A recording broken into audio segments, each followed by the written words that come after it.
परमेश्वर पिता का और उसके पुत्र हमारे उद्धारकर्ता प्रभु यीशु मसीह का धन्यवाद हो।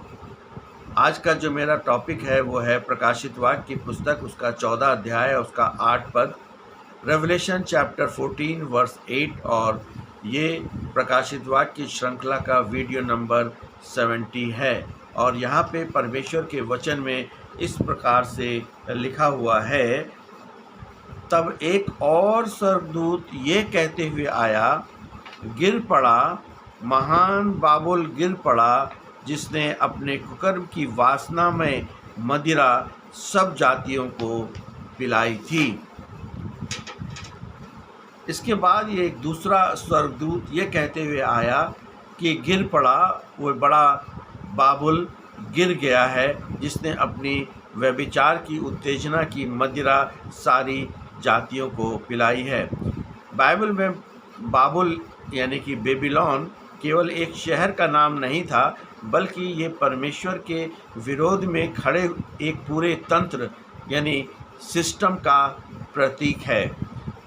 प्राचीन बाबुल और राजा नबूकदनेस्सर ऐतिहासिक रूप से बाबुल आधुनिक इराक जिसको हम कहते हैं, एक ऐसा साम्राज्य था जिसने 586 बीसी में यरूशलेम पर हमला किया और परमेश्वर के मंदिर को नष्ट कर दिया और यहूदियों को गुलाम बना लिया। ये साम्राज्य अपनी भव्यता, घमंड और मूर्ति पूजा और क्रूरता के लिए जाना जाता था। रोमन साम्राज्य, जब प्रेरित यूहन्ना ने लगभग 95 एडी में प्रकाशित वाक्य की पुस्तक लिखी, तब प्राचीन बाबुल शहर मिट्टी में मिल चुका था, लेकिन उस समय रोमन साम्राज्य हुकूमत कर रहा था। रोमन साम्राज्य भी हूबहू पुराने बाबुल की तरह मसीहों पर अत्याचार कर रहा था, घमंड से चूर था और मूर्ति पूजा का केंद्र था। इसलिए शुरुआती मसीह रोम को गुप्त कोड नाम बड़ा बाबुल कहते थे। गिर गया, वह बड़ा बाबुल गिर गया। स्वर्गदूत इस घटना के होने से पहले ही भूतकाल यानी कि पास्ट टेंस में बात कर रहा है कि गिर गया। इसका मतलब है कि परमेश्वर की नज़र में इस दुष्ट संसार के तंत्र का न्याय तय हो चुका है। चाहे आज बुराई कितनी भी ताकतवर क्यों ना दिखे, इसका अंत निश्चित है।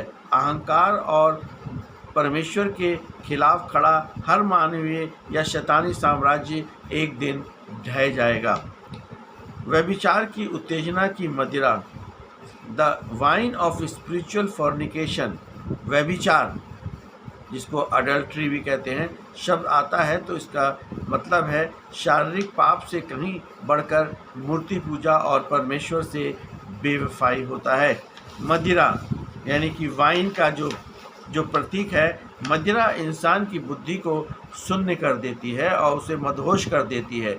बाबुल, ये दुष्ट संसार लोगों का धन, वासना, शक्ति और झूठी सुख सुविधाओं की ऐसी मदिरा पिलाता है कि इंसान सही गलत का होश खो बैठता है। ये तंत्र लोगों को ये विश्वास दिलाता है कि तुम्हें परमेश्वर की ज़रूरत नहीं है, बल्कि देखो ऐशो आराम और पैसा और सांसारिक सफलता ही सब कुछ है।